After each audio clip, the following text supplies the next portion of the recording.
छात्रों नमस्कार, मैं कुलभूषण सैनी आप सभी का केवी बायोलॉजी यूट्यूब चैनल पर स्वागत करता हूं। जैसा कि आप जानते हो मैं क्या पढ़ाता हूं, आप जानते ही हो मैं क्या पढ़ाता हूं आपको।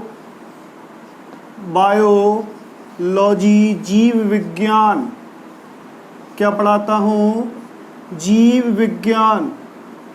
जीव विज्ञान अपन पढ़ेंगे, लेकिन उससे पहले मेरा आपसे एक क्वेश्चन है कि सफलता कैसे प्राप्त की जाती है।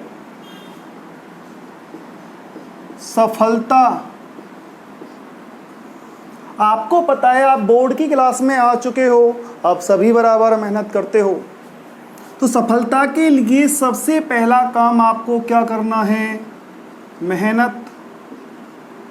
अब मैंने क्या कहा कि जो टीचर होता है वो सभी के लिए समान मेहनत करता है, और जो स्टूडेंट होते हैं उनके ऊपर भी टीचर का दबाव, स्कूल का दबाव, माता पिता का दबाव, सभी का दबाव होता है। इसलिए वो भी पढ़ते हैं, क्योंकि बोर्ड की एग्ज़ाम है, अच्छे नंबर लाने हैं। तो मेहनत तो सभी कर रहे हैं ना, करते हैं और करनी चाहिए। लेकिन क्या ये अकेली मेहनत आपको सफलता दिलाती है? नहीं। मेहनत के साथ साथ आपको किसकी आवश्यकता होती है? एक रणनीति की आवश्यकता होती है। किसकी आवश्यकता होती है? एक रणनीति की, एक प्लान की, एक मास्टर प्लान की, एक स्ट्रेटजी की क्या होती है? आवश्यकता होती है। तो बहुत से बच्चे क्या करते हैं, सब कुछ पढ़ने के बाद प्लान बनाते हैं कि हमें पेपर कैसे अच्छा करना है। लेकिन जो स्मार्ट बच्चे होते हैं वो पहले प्लान बनाते हैं। वो क्या करते हैं? पहले रणनीति बनाते हैं। फर्स्ट प्रेफरेंस किसको देते हैं? रणनीति को। ठीक। और उसके बाद वो क्या करते हैं? मेहनत करते हैं। क्या करते हैं? अपनी पढ़ाई को लगन के साथ करते हैं, मेहनत करते हैं, तब जाकर उन्हें क्या मिलती है? सफलता मिलती है। इसी प्रकार अब वो रणनीति कैसे बनाई जाती है? प्रत्येक सब्जेक्ट के अनुसार उसकी अलग अलग रणनीति होती है। पहले आज मैं आपसे आपके कुछ सिलेबस के बारे में, आपकी रणनीति के बारे में, कि सिलेबस को कैसे पढ़ा जाए, कि किस यूनिट में से कितने कितने नंबर के क्वेश्चन आते हैं, किस प्रकार के क्वेश्चन आते हैं। ठीक। और इसके बारे में अपन अभी पूरे विस्तृत रूप से क्या करेंगे? बात करेंगे। देखो, ये जो आपकी जो जीव विज्ञान है, क्या है? जो जीव विज्ञान है इसका पेपर होता है आपका कितने मार्क्स का? 100 मार्क्स का पेपर होता है। और इसके लिए टाइम मैनेजमेंट बहुत ज़रूरी है। देखो, जो 100 मार्क्स का पेपर है आपका, अब इसको कौन कौन से भागों में बांटा गया है? देखो, आपका एक तो होता है सत्रांक। क्या होता है? सत्रांक। कौन देता है? कहाँ से जाते हैं? आपके स्कूल से जाते हैं। कहाँ से जाते हैं? स्कूल से जाते हैं। किस आधार पर जाते हैं? आपके जो टेस्ट होते हैं उसके आधार पर, प्लस आपकी जो अर्धवार्षिक परीक्षा होती है, उस अर्धवार्षिक परीक्षा में प्राप्तांकों के आधार पर प्लस टेस्ट के आधार पर आपके सत्रांकों का क्या होता है? निर्धारण होता है। और बायोलॉजी में आपके विद्यालय से बोर्ड के लिए मैक्सिमम कितने नंबर भेजे जा सकते हैं? 14 नंबर, 14 नंबर भेजे जा सकते हैं। ठीक। इसके बाद दूसरा आपका है आपकी प्रायोगिक परीक्षा। प्रायोगिक परीक्षा, प्रैक्टिकल एग्जाम। Practical exam. और ये आपका जो प्रैक्टिकल एग्जाम है इसको बोर्ड करवाता है। बोर्ड से एक एग्जामिनर आता है, आपका प्रैक्टिकल लेता है, और जो प्रैक्टिकल एग्ज़ाम है वो आपका कितने नंबर का होता है? 30 नंबर का होता है। देखो ये आपके जो 44 नंबर हैं मोस्टली डिपेंड किस पर कर रहे हैं? स्कूल पर, कि स्कूल में आपने प्रायोगिक वर्क कैसे किया, कि स्कूल में आपने टेस्ट कैसे दिए, आपके अर्धवार्षिक पेपर कैसे रहे। उसके आधार पर आपके ये जो 44 नंबर हैं वो आपको प्राप्त हो जाते हैं। कहने का मतलब ये है आपकी 44% बन चुकी है। लेकिन बोर्ड का भी नियम अलग है कि प्रायोगिक परीक्षा में अलग पास होना पड़ेगा, सैद्धांतिक परीक्षा में जो मुख्य परीक्षा होती है उसमें आपको अलग पास होना पड़ेगा। अब तीसरा है आपका जो है main paper. Main paper theory का जो पेपर होता है, थ्योरी पेपर, और कह सकते हैं ये जो मेन पेपर जो थ्योरी पेपर है इसे अपन कह सकते हैं कि वार्षिक परीक्षा, जिसके लिए सभी लोग पूरे सत्र तैयारी करते हैं। टीचर भी इसी के लिए तैयारी करता है, इसी के लिए तैयारी करवाता है, इसी के लिए आपको मेहनत कराता है। स्कूल वाले भी इसी के लिए, और आपके गार्जियंस भी इसके लिए। किसके लिए? मेन पेपर के लिए, थ्योरी एग्ज़ाम के लिए, वार्षिक परीक्षा के लिए। और ये जो वार्षिक परीक्षा है वो आपकी होती है कितने नंबर की? 56 नंबर की। ठीक, यहाँ पर आप अपने आप का शुद्ध मूल्यांकन होता है, अर्थात जितनी मेहनत करोगे आप, किस प्रकार से क्वेश्चन को समझोगे, दिए गए समय में उसे उसका एक्यूरेट आंसर लिखोगे, वो भी वांछित अवांछित आंसर नहीं ना, जो पूछा गया है वही लिखना है। वही आंसर माना जाता है जो क्वेश्चन में पूछा गया है, और जितना पूछा गया है उतना ही लिखना है, अनावश्यक रूप से उसमें कुछ भी नहीं लिखना। अब आपके टोटल कितने नंबर हो गए? देखो ये आपका जो 56 नंबर का जो एग्ज़ाम है वो होता है 3.25 घंटे का। इसमें टाइम मैनेजमेंट बहुत ज़रूरी होता है। क्या होता है? टाइम मैनेजमेंट क्या होता है? बहुत ज़रूरी होता है। अब मैं आपसे बात करूंगा कि इस 56 नंबर का जो मेन पेपर आता है इसमें किस प्रकार के क्वेश्चन आते हैं।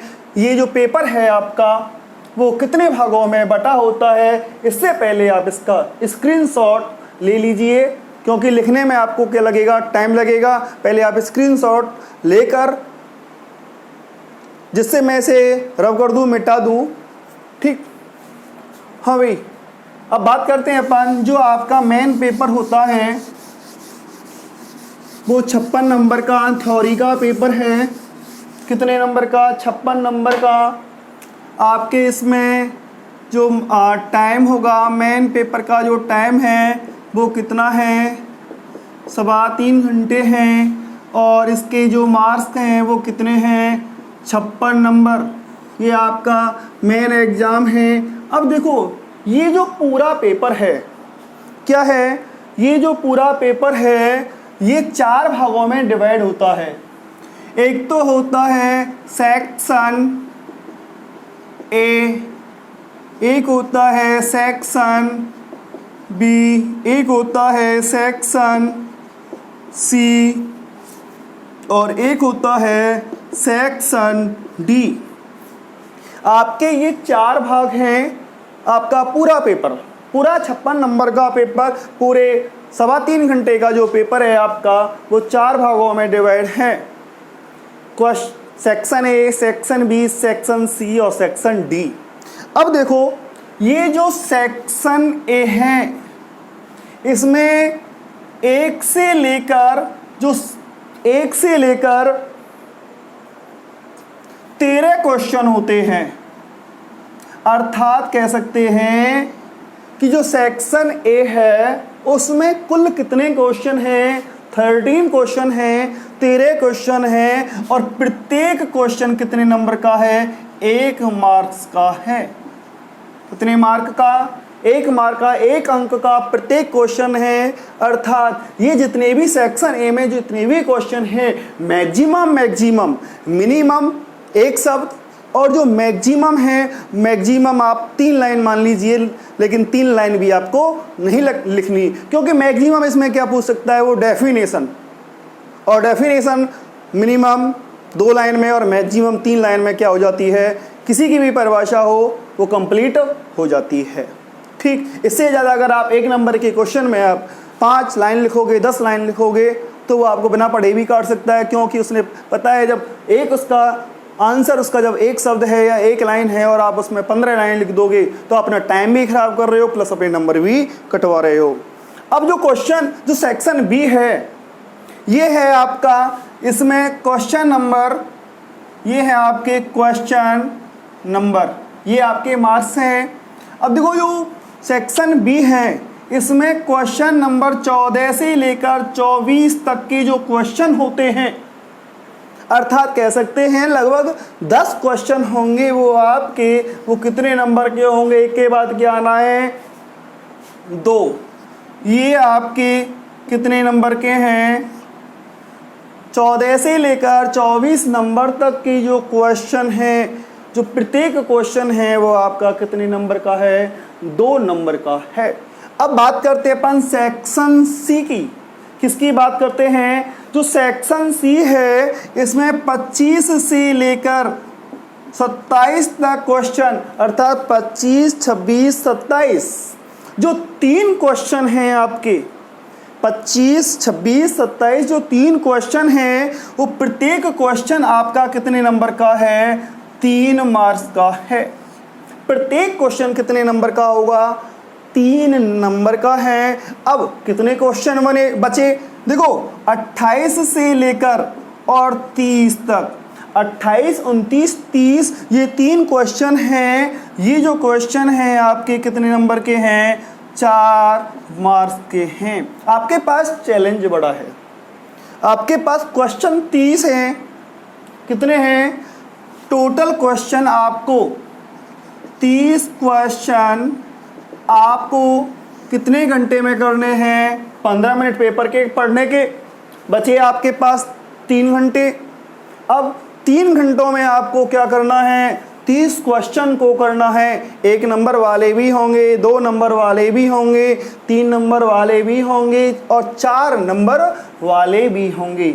अब देखो इसमें कुछ क्वेश्चन ऐसे हैं जिनमें अथवा भी आता है, जैसे आपका क्वेश्चन नंबर में बात करूं जो 14 है, 27, 28, 29 और 30, ये आपके जो 5 क्वेश्चन हैं इनमें इंटरनल चॉइस आती है, अर्थात इसमें आपको क्या मिलेगा, अथवा वाला क्वेश्चन मिलता है। अर्थात प्रत्येक क्वेश्चन इसमें क्या होगा, प्रत्येक क्वेश्चन नंबर में 2 क्वेश्चन होंगे जो आपको अच्छा लगे, जिसका आप बहुत अच्छी तरह से आंसर दे सकते हो, उसी का ही क्या देना है, आपको आंसर देना है। अर्थात ये जो क्वेश्चन हैं इंटरनल चॉइस वाले हैं कि दिए गए चॉइस में से आपको जो अच्छा लग रहा है, जिसका आप पूरी तरह आंसर जानते हो, वो आंसर लिखना है। ये मैंने आपको आपके पैटर्न बताया था कि आपके बोर्ड एग्जाम का पैटर्न यही है और हर साल यही रहता है।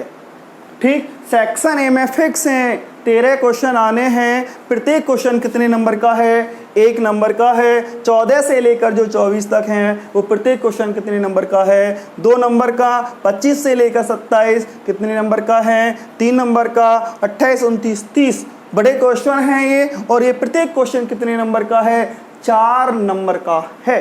तो मैंने आपको इस 56 नंबर का जो प्लान बताया, इस 56 नंबर का जो मास्टर प्लान बताया कि प्रत्येक सेक्शन में, देखो मैं आपको प्रत्येक यूनिट में बताऊंगा कि प्रत्येक यूनिट में कौन कौन से क्वेश्चन आए थे अब तक, 2 सालों में कितने क्वेश्चन आ चुके हैं, आने की कौन सी संभावना है, वो अपन यूनिट ख़त्म करने के बाद, जब आपकी यूनिट पढ़ने से पहले कौन कौन से आ चुके और यूनिट पढ़ने के बाद कौन कौन से आने की संभावना है, वो आपको मैं पूरे डिक्टेट करवाऊंगा, उनको लिखवाऊंगा। ठीक, अब बात करते हैं इस 56 नंबर में आपके सिलेबस में इसको किस प्रकार से बांटा गया है।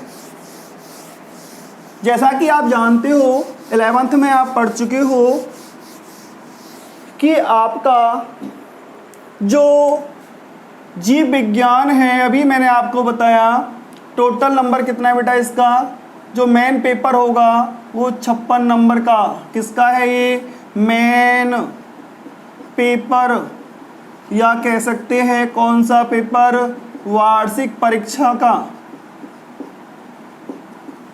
ठीक, वार्षिक परीक्षा के लिए, क्योंकि जब अपन वार्षिक की तैयारी करेंगे तो अर्धवार्षिक की भी तैयारी होगी अपनी, है ना। अर्धवार्षिक में मेहनत करके ही नंबर आते हैं, तभी पूरे 17 अंक जाएंगे। फ्री में 17 अंक नहीं जाते, कोई भी स्कूल नहीं देता। ठीक, जो आप लिखोगे उसके आपको नंबर मिलेंगे। अब सुनो, पूरा पेपर तो कितने का है, 100 का है, आपको पता है, लेकिन जो मेन पेपर आपका थ्योरी पेपर है, जो वार्षिक पेपर है, जो सबसे अंत में होता है, जिसको बोर्ड लेता है, ठीक, बोर्ड में ही उसकी कॉपियां चेक होती हैं, बाहरी एग्जाम से वो कॉपियां चेक होती हैं, वो है आपका 56 नंबर का। आप जानते हो ये बायोलॉजी है, और 11वीं में आपको पता है कि आपको बायोलॉजी को 2 भागों में बांट देते हैं। कितने भागों में, 2 भागों में। एक तो अपनी क्या है, बॉटनी, बॉटनी को क्या कहते हैं अपन, वनस्पति विज्ञान, वनस्पति विज्ञान, पादप विज्ञान, फाइटोलॉजी भी, ठीक, बॉटनी। और दूसरी आपकी क्या है बताइए, जूलॉजी, ठीक, अर्थात जंतु विज्ञान। ये आपकी 2 शाखाओं में बांट दी गई है। इसमें अपन पादपों के बारे में, उसके अंतर्गत अपन किसके बारे में, प्राणियों के बारे में, और पादप प्राणियों को सम्मिलित रूप से ऑर्गेनिज्म, लिविंग ऑर्गेनिज्म क्या कहते हैं अपन, जीव कहते हैं। देखो आपकी जो सिलेबस में है 28 नंबर की तो क्या है, बॉटनी है, और 28 नंबर की ही क्या है, जूलॉजी है। ये 28 नंबर आपके 5 यूनिटों में विभक्त हैं। कितनी यूनिटों में, अर्थात बॉटनी की कितनी यूनिट हैं, 5 यूनिट, और जूलॉजी की कितनी यूनिट हैं, 5 यूनिट। ठीक, टोटल आपको कितनी यूनिट पढ़नी है, 10 यूनिट पढ़नी है। 5 यूनिट तो किसकी हैं, बॉटनी की, और 5 यूनिट किसकी हैं, जूलॉजी की। ठीक, समझ में आ गया होगा।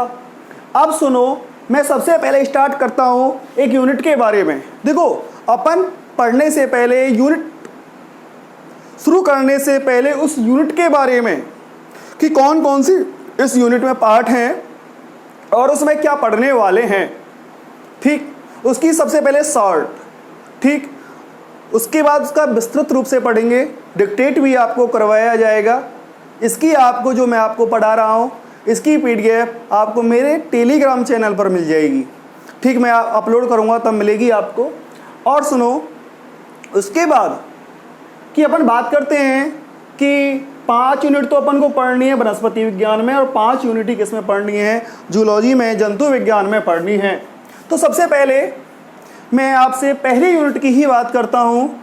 बॉटनी की जो पहली यूनिट है, आपकी किताब की जो पहली यूनिट है आपकी सिलेबस की, देखो ये फैक्ट है, जब तक आपको सिलेबस पता नहीं होगा, जब तक आपको सिलेबस याद नहीं होगा, सबसे पहले तो आपको क्या करना है, आपके सिलेबस को याद करना है, समझना है।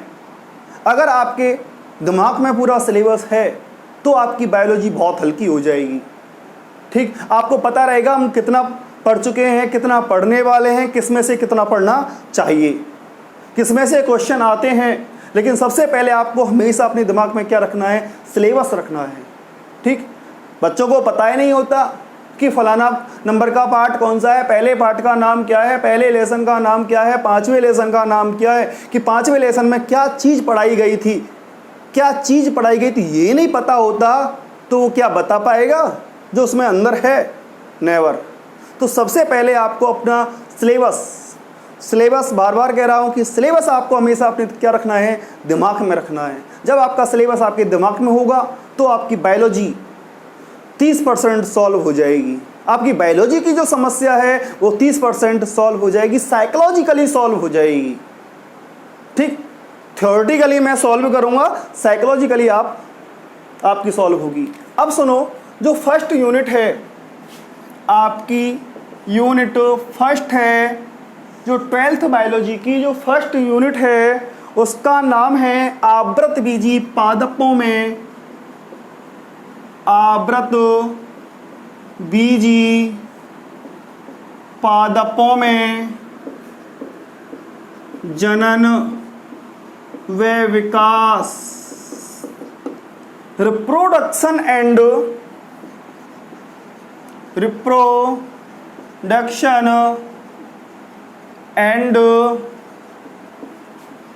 Development in angiosperm.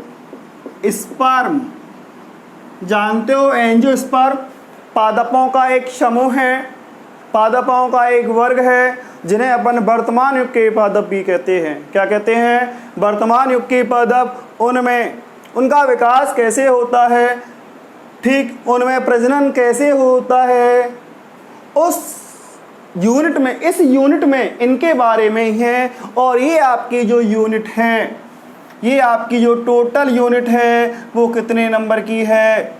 4 मार्क्स की है। कितने नंबर की है? इसमें जो लेसनों की संख्या है,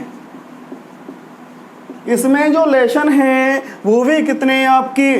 4 लेसन 4 नंबर। और कितने क्वेश्चन आते हैं इस यूनिट में से? जो क्वेश्चन आते हैं वो क्वेश्चनों की संख्या कितनी है? 2। टोटल 2 क्वेश्चन आते हैं। कितने क्वेश्चन आते हैं? टोटल 2 क्वेश्चन आते हैं। जो एक क्वेश्चन है वो आपका 1 नंबर का आता है, ठीक, और एक क्वेश्चन आपका 1 नंबर का है, और जो दूसरा क्वेश्चन होगा वो आपका कितने नंबर का आएगा? 3 नंबर का आता है। कितने मार्क्स का आता है? नंबर की जगह मैं मार्क्स लिख रहा हूँ या अंक लिख देता हूँ, ठीक। केवल आपके इन 4 पाठों में से कितने क्वेश्चन आने हैं? 2। जो एक तो आपके कौन से सेक्शन में होगा? 1 नंबर वाला सेक्शन ए में होगा। जो 3 नंबर वाला है वो आपके कौन से आएगा? सेक्शन सी में आता है। किस में आता है? तो सेक्शन सी में आपके 25वां नंबर का जो क्वेश्चन होगा वो 3 नंबर का होगा। वो भी कौन सी यूनिट से होगा? आपकी पहली यूनिट से होगा। आपका जो पहला क्वेश्चन होगा, आपके पेपर का सबसे जो पहला क्वेश्चन होगा वो भी आपकी सबसे कौन सी यूनिट का होगा? पहली यूनिट का ही होगा, ठीक। 1 नंबर का क्वेश्चन आता है, इसका मैक्सिमम आंसर कितने लाइन में होगा? मैक्सिमम 2 लाइन में ही होगा, ठीक। अब सुनो, अब इसमें लेसन कौन कौन से हैं, उन लेसनों के बारे में मैं आपको बता देता हूं। एक तो जो फर्स्ट लेसन है, लेसन फर्स्ट है आपका, वो है आवृतबीजी पादपों में जनन। आवृतबीजी पादपों में जनन, reproduction in angiosperm, reproduction in angiosperm plants. जो आपका पहला लेसन है वो है आवृतबीजी पादपों में जनन। जो आपका लेसन दूसरा है उसका नाम है नर एवं मादा युग्मकोद्भिद, नर एवं मादा युग्मकोद्भिद, संरचना व विकास। इसकी संरचना की, नर युग्मकोद्भिद का संरचना कैसी है और इसका विकास कैसे होता है, किससे विकास होता है, पूरा डिटेल में अपन पढ़ेंगे, ठीक। और जो लेसन 3 है वो है आपका परागण निषेचन, पॉलिनेशन परागण, फर्टिलाइजेशन निषेचन, परागण निषेचन, भ्रूणपोष व भ्रूण का परिवर्धन, एम्ब्रियो एम्ब्रियोशेक व एम्ब्रियो भ्रूण का परिवर्धन, development of embryo and embryo sac, pollination and fertilisation. इस जो लेसन है वो आपका कौन सा है? तीसरा। और जो चौथा लेसन है, जो आपका लेसन 4 है, उसका नाम है पादप जनन की विशिष्ट विधियां।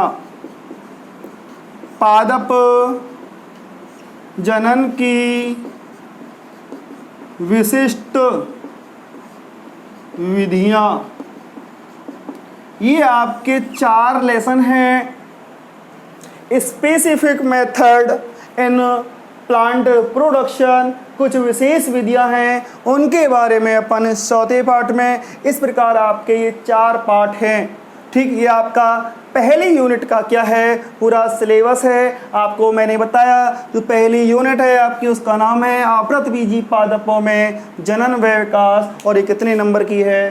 4 नंबर की। ठीक, कितने पार्ट हैं टोटल? 4 पार्ट हैं। कौन से? आवृतबीजी पादपों में जनन, नर एवं मादा युग्मकोद्भिद संरचना व विकास। तीसरा पार्ट आपका परागण निषेचन, भ्रूणपोष व भ्रूण का परिवर्धन, और जो चौथा पार्ट है आपका पादप जनन की विशिष्ट विधियां। इसमें से क्वेश्चन, इस यूनिट में से क्वेश्चन कितने आते हैं? टोटल 2 क्वेश्चन आते हैं। एक क्वेश्चन तो 1 नंबर वाला, और एक क्वेश्चन होता है वो 3 नंबर वाला होता है। उसमें भी अंक डिवाइडेशन होता है 1 + 2। ठीक, अब सुनो, ये मैंने आपको बताया। अब